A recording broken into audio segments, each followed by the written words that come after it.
Hello. Hello. Welcome back to Qisma. My name is Josh. And my name is Sophie. We're trying something a little bit different today, a bit of a conversational Q&A. So we're going to ask each other questions that we've received from our social media, so Instagram, Facebook, YouTube and TikTok, and also questions we just get from people on a regular basis. You know, one person asks a question, one person answers it kind of format. Yep. And it's a little bit of a conversational piece for us. We've put all our questions in a hat, as you can see. And With that much, but it is quite a bit. I think it's about 20 or 30 questions, something like that. Yep. We'll put them on the hat and we'll just going to draw them out one at a time. I guess whoever draws, the other person answers, and they can jump in at any particular time. So since you have it first, so you want to go first? Mm-hmm. So first question for you, Josh. It's a big one as well. It's a big, thick one. Oh dear. Would you ever think about bringing Qisma to the English canals and living there? Oh, that's a good question. Well, Qisma originally was in the English canals, and she did all the English canals. Yeah, she was built in 2010, and they cruised on her for about 7 years. No, I actually don't know that. And then they moved here just before COVID, I think, as well. So Qisma, the boat, has seen her fair share of canals, and she's been everywhere. Will we bring her back across? Maybe, someday. I wouldn't rule it out. I'd like to do the Irish network first, because that's where we are. It's also quite costly to bring her back. We can't just sail her back over the channel. That wouldn't work. We basically have to put her on a boat and ship her out, and that's quite expensive. So, not for the short term anyway. I'd say maybe I don't know, a couple of years, right? Even if we want to sell Qisma eventually, she probably be more valuable over in England. We'll maybe see about doing that. But what do you think? Yeah, I think Qisma. Obviously, I feel like we are missing out on a lot of the English content. We don't have, unfortunately, a big enough sort of network of boaters to be able to connect with. I feel like, but I feel like, you know, people are cruising along the canal and they're like, oh, that's so and so and so and so. And it's like, oh. I know when you see like the boat shows and things, you feel like we miss out a wee bit. We do miss out on the boat shows. We follow so many English boaters. From the whole of the canal network, and we feel like we would love to meet them in person as well. Maybe that's something we can do, visiting rather than actually bringing the whole boat over. That would be cheaper, yes. I'll say we'll do that. Okay, next question. Passing the hat. Ooh, let's see. Here we go. Ooh, this kind of follows on from the last question. Where do you see yourself in 5 to 10 years' time? Okay, we've actually answered this question before, but we never really had a lot of thought into it, did we? Well, I've kind of been throwing ideas at you over the last couple of weeks, months and years, and you go, yeah, or maybe not, or, but yeah, what do you think? Well, so I think 5 years is more realistic to think about than 10, and I mean, at that point we'll be 34, 35, so... Wow. You guys still be on a boat 10 years from now? I'm not sure. I would love to be near the water in 10 years' time. Whether that's... Like puddle outside the house? Whether it's living in a cottage by the water or living on a bigger boat, that would be sort of the dream in 5-10 years' time. Yeah. Cottage being like a homestead sort of thing, something we've both toyed the idea of, and we're both sort of animal lovers and all of quite alert animals. That's why we don't have dogs and cats on the boat. But we love the idea of like looking after sort of a little farm of animals and growing our own crops and things. Yeah, so you want a homestead? Homestead. But I would like to buy a mooring spot somewhere for Mama, and that means you can have the boat there, and then you have land for, you know, outhouses or, you know, like you say, for plants and animals, maybe, you know. Yeah. Passing back to you. Thank you. Okay. Rustle it out. Another big one. Are they all big ones? Are there many liveaboards on narrowboats and barges on the Irish waterways? There wouldn't be as many as the English network, but there are a few. We've encountered a few people. Obviously, the people who spring to mind are our previous owners of Qisma. They upgraded to a Dutch style barge, so they have a bigger boat. And there is a few other people that we know. Sandra, for one. What's the boat called? Sandra lives on Narrowboat, Golden Boys, yes. Yeah. and she travels around the Irish Canal network, mostly towards Dublin Yeah. canals. And then we have Hilary, who's our boat neighbour. Yes, of course, yes. Could be thrilled with that. Who Yes. lives on a boat that is older than the two of us combined. By a lot. But Yeah. 125 years old. Something like crazy, yeah. Beautiful boat. Looks better well kept than our boat at the minute. They're a great team and this is always busy. Yeah, in terms of Loch Earn, it's just kind of us and maybe... All of them boards on one hand. Exactly. That's how many there are. Which is nice, you know, in some sense we have a lot of space, but then in another sense you could maybe, would be nice to have a bit more of a community. Yeah. Would that be good? Passing it back. Okay. Let me see. Ooh. This one here.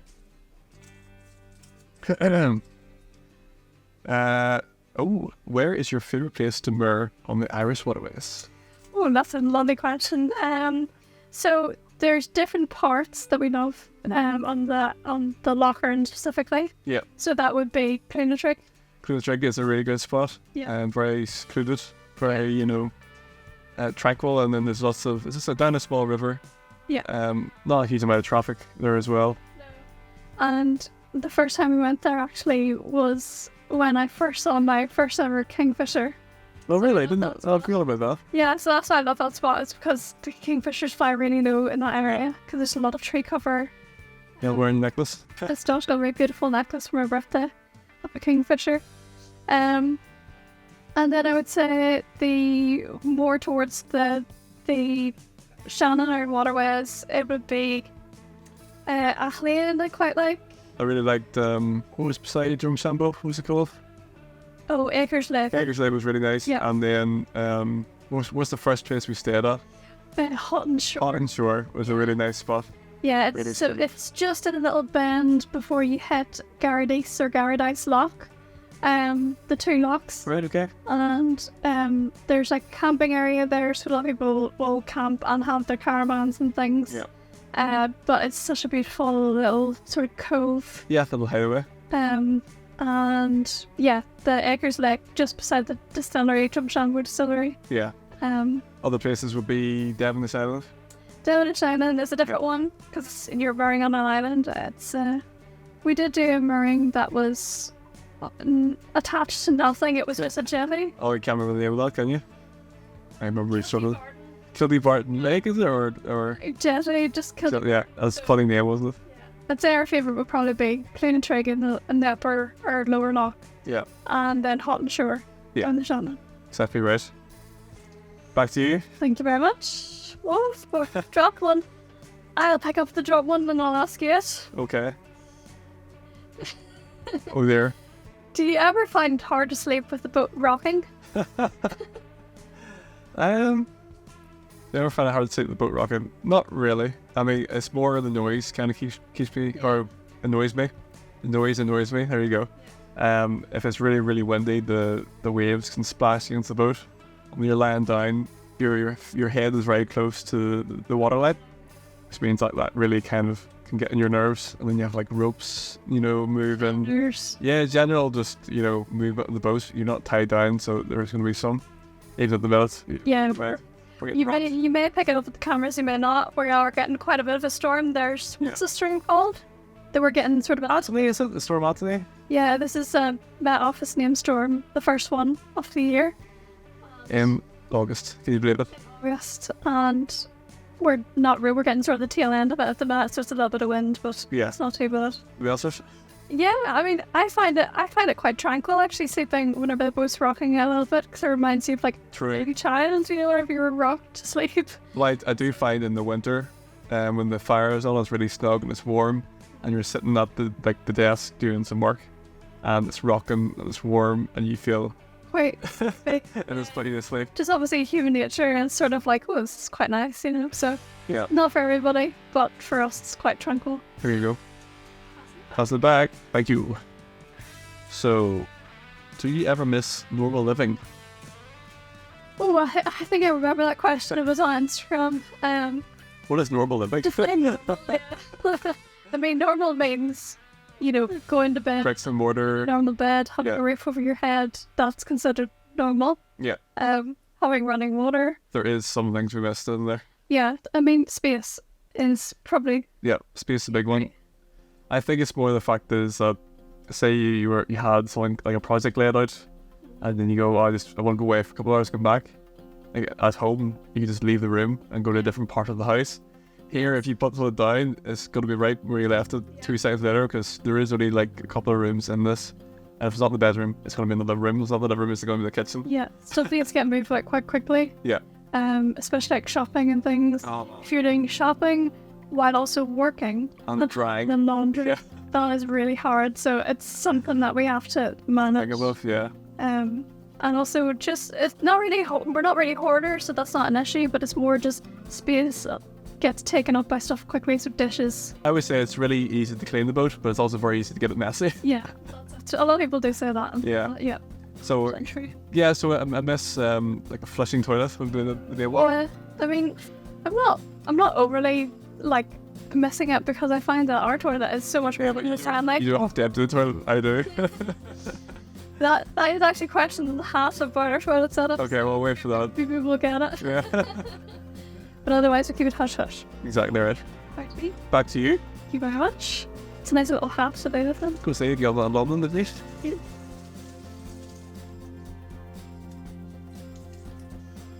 Do you have to pay for a license when having a boat on the Lochran? No.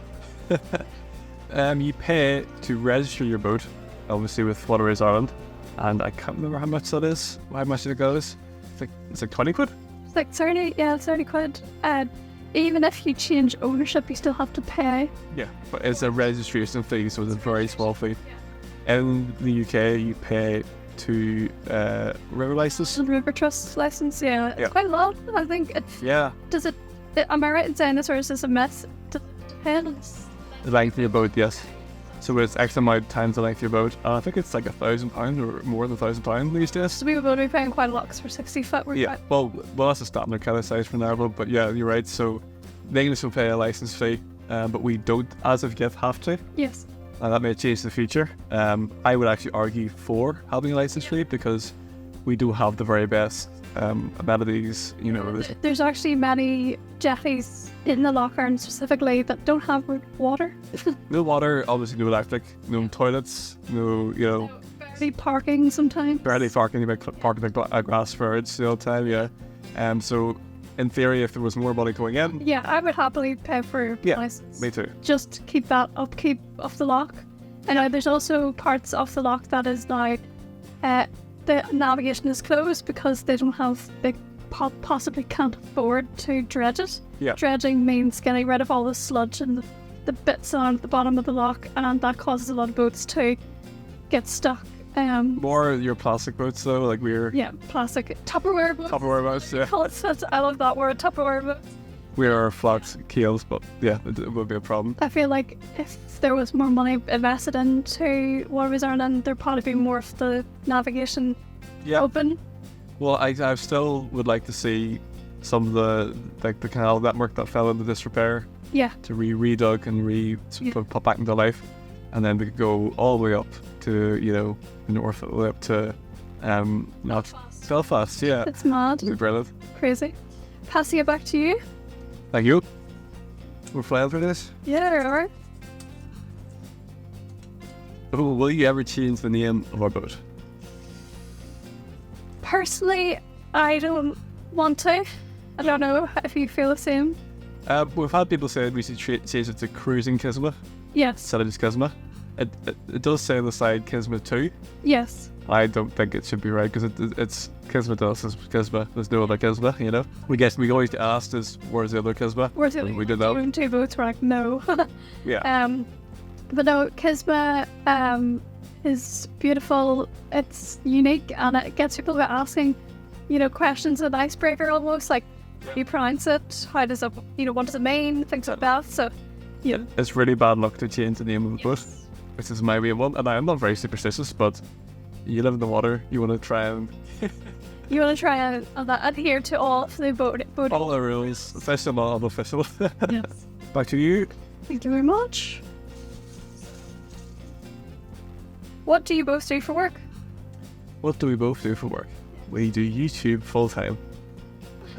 I wish that would be good. Do you want to start? We both recently changed our jobs. We've been talking about that on different videos on YouTube. Yeah. And across all our socials really. But I'm currently working freelance for myself, and it's employed, as you'd say. And I do marketing and social media content creation for lots of different businesses across Fermanagh and Mace, Dublin, and stuff like that. And I've been doing that since May. Yeah. So I'm been really enjoying it. So yeah, and I work with the boat as well. But I do travel, so I do obviously do. You are more outside than like I was said. I am a video creative executive or whatever, basically a video editor. And I work for a software company from the boat, which is brilliant because it gives a bit more freedom. I did work at a distillery as a tour guide, and then I decided to give that up and do something basically more aligned to what I'm good at. Yeah, so both of our backgrounds are essentially video and animation, things like that. So that's what we wanted to pursue more. Exactly. Yeah. Awesome. Thank you. Oh, okay, so this is about blacking your boat. Okay. So how much did you spend total blacking your boat last year? Oh, that's a good question. We did, if you guys don't know, we did black our boat last year in August. What is blacking boats? Yeah, so blacking is protecting your boat, especially steel boats, with a layer of paint that is almost resembles tar. Yeah, it's like normal base paint. It's quite hard wearing, and it's basically the paint that's underneath the water, you said. Yeah. And you have to do that every... Well, some people do it every year, but I think that's crazy. I'd say every 2 to 3 kind of years, depending on what kind of place you're going to, you know. Yeah. Because we're not on the canal networks, we wouldn't get a lot of wear and tear, because there's not trolleys at the bottom. Yeah. There's not different bits and bobs. And we're all mostly quite deep anyway, so exactly. We're all getting dragged along the bottom, so there's less wear on the blacking itself. So I say would we say 3 years? We'd say 3 years we would do it. Yeah. The previous owners blacked it before we bought it, so that was our time to do it last year. It was great for us to learn about it and also to understand the costs involved in it. Yeah. So I think it was about £600. Maybe £500 or £600 it was, yeah. For us, and that included the lift in and out. Yeah. Lift out and in, rather. And that also included the power wash, because we did it ourselves, power washing, but we had to pay for the petrol of it. Which is only about £5, I remember. Yeah, it was very cheap. And then the cost of the paint was expensive. I think that racked up a bit too. It was. I remember we struggled trying to find it as well. We kind of left at the last minute. Yeah. We knew where to get it, and then we arrived and realised that of the 10, paint cans that were there like 2 weeks ago, there was about 3 or 4 left. So we're like, oh goodness. Yeah. We had to run around and find some more, didn't we? The lift out was very cheap. Yeah. I do know if you're in England, if we paid say £500, you pay like double or triple that to see. Yeah, and they charge quite a lot for all the different services. You can essentially get your boat painted and power washed by a team of people. Oh yeah, but then you're paying for labour, so yeah. But we just did it. It's going to cost 10 times more to do it that way, but we did it ourselves. And more for peace of mind as well. Like, I got to inspect every part of the hull. And see exactly what shape it was in, and I was very pleased with it. So yeah, we were so happy with the hull. She's in such great condition. Yeah. So yeah. Aha! Here's the question: what does the name Qisma mean? We asked this already. No, we didn't answer the question. Okay. What's his name? Qisma mean? Qisma or Qisma, not Qisma, as people say. Qisma. Qisma. It's like if you watch, I can't remember what the movie is called, but it's talking about Kismet. That's what the name is derived from, Kismet. Oh, weird. Didn't know that. It means fate or destiny in Arabic. There you go. Yeah. And it's very paramount to us because it came at the right time. Yes. Thank you. How much did Qisma cost? Oh, the all-important question exactly. that we get all the time. Yeah. Other than the other. It's quite funny that people will never ask you how much your house costs. Yes. It's very taboo, or how much you earn. Or how much does your car cost? Well, sometimes, less so. But everybody wants to know how much the boat costs. There's no tiptoeing around those there. No. So Qisma cost a whopping total of £53,000. Yes, up front. up front, we paid it half and half, so we are co-owners of the boat. Yep. We have a is it a co-ownership agreement? Yeah, there you go. In the event of my death or the event of your death, the other half gets the full boat. But whenever we went through the process of buying the boat, we really did our due diligence in the paperwork. So I became part of the Royal Yacht Association. Royal Association. They give you unofficial legal advice for different things in the process of buying a boat. Yeah. And we got all the different paperwork we needed from that advice, and that was a bit like a dust really, and it was a co-ownership agreement that came up as well. So that's a long whistle-stop tour of The price. of the price. We have then since upgraded certain parts of it. We put in an entire new lithium battery setup. Yeah. And solar panels and everything in between. So we've probably spent another 10 grand from so far. Yeah. Our setup, mostly the batteries, I think was the most. Batteries, new wash machine. Yeah. Exactly. Yeah, that wash machine we had previous was amazing, but it was on its last legs. Does it get cold or damp? That's like the third most asked question, isn't it? Or This is the first. okay. Has to be. Really? Yeah. People they're like, you live in a boat in Lough Erne. Are you not cold? Are you not Are you clean? not cold? Yep. Yeah. So you can see beside me here, this big black thing in the corner. That is our little stove, and it's a full-size stove. There's no mini stove in it. You can buy mini stoves, but it's not a mini stove. And in the wintertime, that thing is on 24/7. Yeah. 7 days a week, 365 days. Not quite. There has been times, I must say, that this summer we have really contemplated putting the stove. We haven't done it. We haven't yet done it. Yeah. But I think there are boaters over in England as well that have also felt the pinch of the cold. Well, we have a central heating system, so we can use that kind of first. Some people, their only heat source is the fire, so we can't blame them, Yeah. But no, we're not cold. It's usually very warm. Now, some areas are a bit more cold than others. So, like the bedroom is usually a couple of degrees less than the living room. Yeah. Yeah. Yeah. So I would say that as long as we have the stove running all the time, and we use coal ovals, which are really good emitters of heat that don't give off too much heat, but they let you stay warm for a very, very long amount of time. Whereas our wood that we recycle from reclaimed wood would obviously burn a lot hotter and faster. Exactly. Which is great for getting the boat up to temperature, but not so good for maintaining a steady heat. That's what we're after. And then the dampness, you can't escape damp like heat, like condensation. Yes, condensation is a big one on the windows, especially. It's hard. You have to be on top of it. You have to clean the windows every day. We have a little device that you use. It's like a little vacuum, or you just use it like a rag. And then we have little damp traps and a little plug-in dehumidifier. Yeah. Which does take a lot out. But unfortunately, a fact of life is you're living on the water. By water. It's going to unfortunately there's damp places. But you do your best to try and mitigate that. Yeah. And we don't actually have, what's the word for a fan in the kitchen? We have an extractor fan, which I kind of missed at the start. We use open windows, which is great, but it's a little bit sunny. Yes. But, we don't want to open the hatch when it's buckling down. So we have Houdini hatches that we use, we open during the daytime, and also getting rid of any smoke when we're cooking. They're great as long as it doesn't rain, and whenever it rains, it goes through the hatch, and you're trying to cook, and it's horrible. You need a free shower where you cook. Yeah, and in the summertime, you will get wasps that come in very freely. Yeah, it gets cold very rarely, mostly in the summer than it is in the winter at the minute. And it does get damp, and that's something you can't... You just have to be on top of it. Your turn? My turn?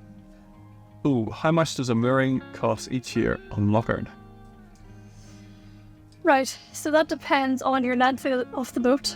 Yeah. Because we're 60 foot long, we are technically double berth. So we pay double. Yeah. Private moorings, depending on where the location is as well, makes more money. Closer you are to Enniskillen, which is the centre of Lough Erne, the more expensive it is. It's about £170 a month. Okay. Including that. Including that, yeah. And that gives you obviously access to the mooring itself. car park space, water, recycling, Yeah. and electric if you need it. Yeah. But that's paid. You get that free. Other moorings we've been quoted for towards the closer parts of Enniskillen and more expensive areas will range from 2 to 4 grand a year. Yeah. Which you look at the English prices then. Yes. In England, I remember we did a little bit of research, and like the cheapest one up north is like 2.5 grand a year. Yeah. And then London is like 15 grand a year. It's insane, but like it'd probably be the same for Dublin actually over here. I haven't actually looked into that. Yeah. So yeah, I mean we continuously cruised in Enniskillen over the winter, so we obviously had no costs in that. Yeah. But we also had to make up the costs that we didn't get in electricity through. We had a generator on. Certainly. There you go.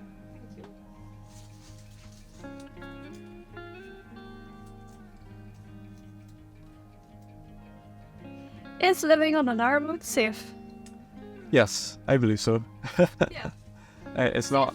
Safe enough, like it's, Yeah. it's not, there's not going to be a time where you come in and your windows be smashed in.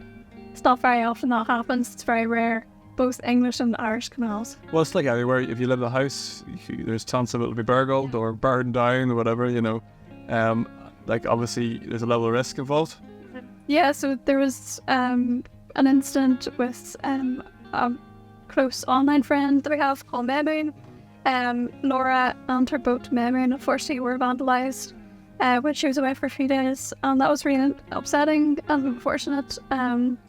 Like we've said in the video before, places that you think are safe in some areas might not be safe in others. Yeah. Especially day and night time as well are completely different. Yeah, but overall, even public mooring around here, it's been really, really good. I've never felt unsafe. No. We've had our few incidents. We've had kids throwing stones and things like that, but nothing crazy. We had a lady who set her kid onto the boat and took photos and things. So it's more of an invasion of privacy rather than being safe. Yeah. We have obviously all the measures we need in place, cameras, the whole lot that we need for feeling more safe. Mm-hmm.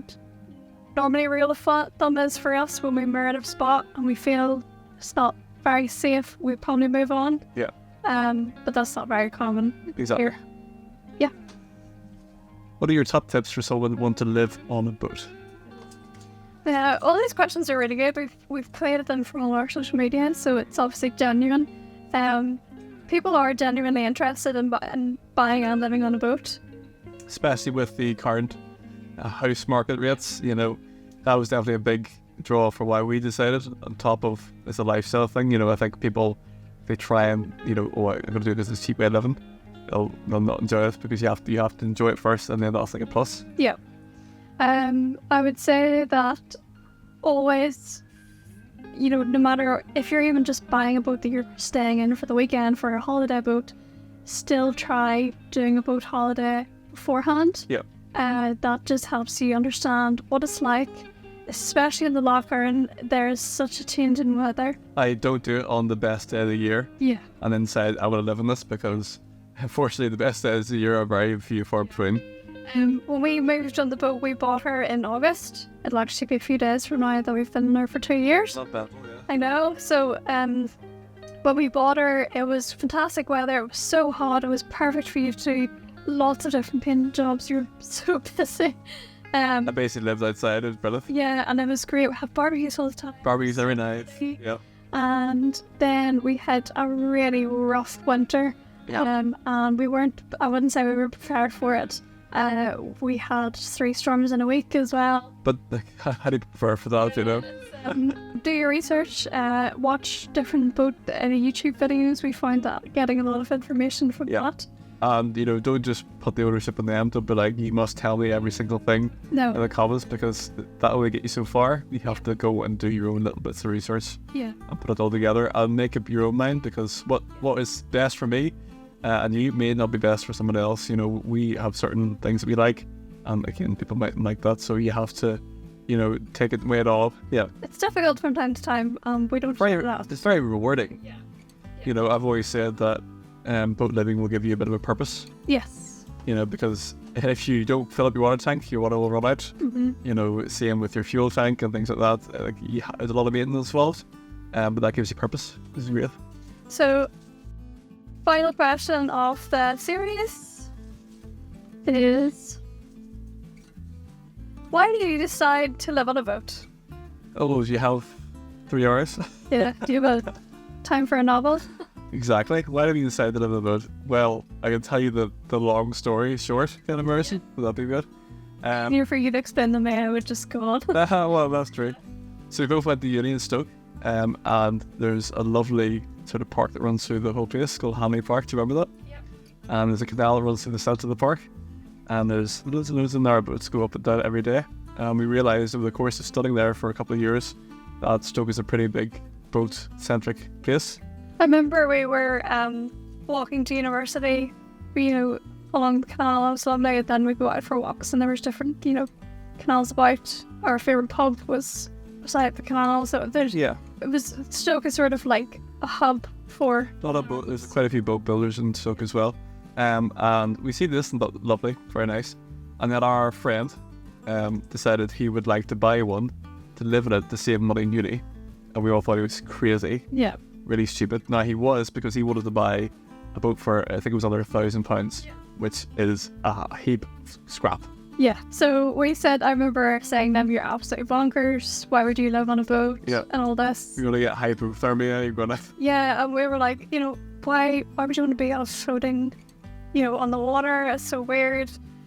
And then we started looking into it. Well, I always go down kind of rabbit holes and like YouTube and places like that, and I'm thinking, like, do people actually live in these boats? Yeah. I'm like, just pulling up different videos, and obviously the hamster wheel turns, and the more and more you get into it, the more and more interested I got.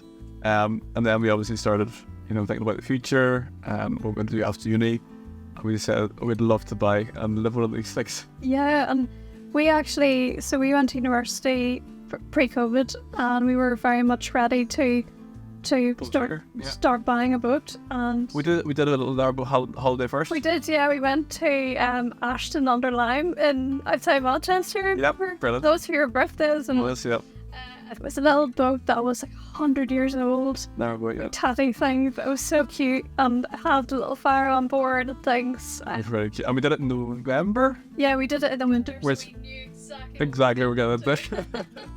Although it was a very mild winter, that was. It was still cold. It was still cold. And it was a tug, so it didn't have an engine, and we had a little cruise in it. Yep. So another boat tugged us, and it was really cute going down the canal and experiencing it for ourselves. Exactly. And then that's what we did, start looking into it. Then COVID forced us home, unfortunately. Dun, dun, dun. Yep, we had to basically ship out in a number of days back to Ireland. And we thought, that's it, dream's dead, done and dusted. Yeah, there's no canals in Ireland. So we thought, yeah. And then one day, we were kind of talking about it, because again, we were, you know, like, well, what we would do for the future. And I was just like, well, there's bound to be some boats in Ireland. And I remember just going on Dundale, which is a Gumtree, and just typing in Narrowboat, pulling the thing to Ireland and hitting search, and then first one came up was Qisma. And I remember thinking at the time, this must be a scam because of how reasonably priced she was. Or it's the full spec, but more the fact is I thought, oh, it's probably, you know, the person who's listed this and listed everywhere, so there's probably it's probably in England, you know. Yeah. We've seen that a few times, yeah. So I was like, it can't be in Fermanagh, and then we were digging, called the guy up, and it was, and kind of steamrolled from there. Yeah. We went and took it out for a test drive, test cruise, and then kind of fell in love with it. Yeah, we loved her from day one. Got our parents on board, they both loved it. Yeah. And then we bought her. We really had to get all the money we needed. Oh yeah. Trying to get sold everything I had, all our savings together. Yeah. It was tough. Scramble for a few weeks, because obviously the previous owners of the boat now, we were saying, have got a barge, and they were buying that barge, so we were actually in a housing chain for boats. For boats, yeah. So that was a bit sort of it was stressful, you know. Do you remember I found it on Dundale, and then told you about it, okay? Yeah. And we went and viewed the boat. We had a lovely time, brilliant. Yeah, it was perfect. Because like, this is so well priced, brilliant. Came back and then saw the same listing on, I think it was Apollo Duck, Yes. for Like, .ie, for like 70 grand or something. I can't remember what it it was. was in euros. It was in euros, yeah, but it worked out to be like £15,000 more than we thought it would cost us. And I remember saying to you, like, how stupid would we think that this boat was that price Yeah. initially? And we were kicking ourselves until I actually talked to the owner, and he had actually reduced it. They just hadn't updated that profile. Yeah. And we were like, brilliant, back in the game. We were just completely, I've never felt so down. Because we were expecting... Beated. Yeah, because what happened is there was a few other things when we were like about to pull the trigger on. We were doing about tiny houses and things like that. And I kind of got to the point where it was just about feasible, and then something would happen and we just knock it down. And it just happened again and again. And it just shows you have to sort of, persevere. Yeah. But that was kind of the worst one because it was so close, and we thought we got so close so far, and then we thought it all toppled down. But thankfully it didn't, and we were back in the game, and we first show about a month later, and the rest is history. So thank you so much for watching our Q&A. Thank you very much. Yeah, and it was a great little conversation, and great to sort of bring back old memories. And Yeah, it's all done in chat. Obviously we haven't seen how it looks in at the edit, but Yes. hopefully it works well with the kind of the 2-camera setup. We'll see. We'll see the part of that. yeah, Thank you so much for watching. If you've made it to the end, if you haven't already, please subscribe and drop us a like. yeah, and to add to our question list, please ask us a question that we haven't already answered. We would love to answer them in another video. So yeah, in the comments below. Thanks for watching.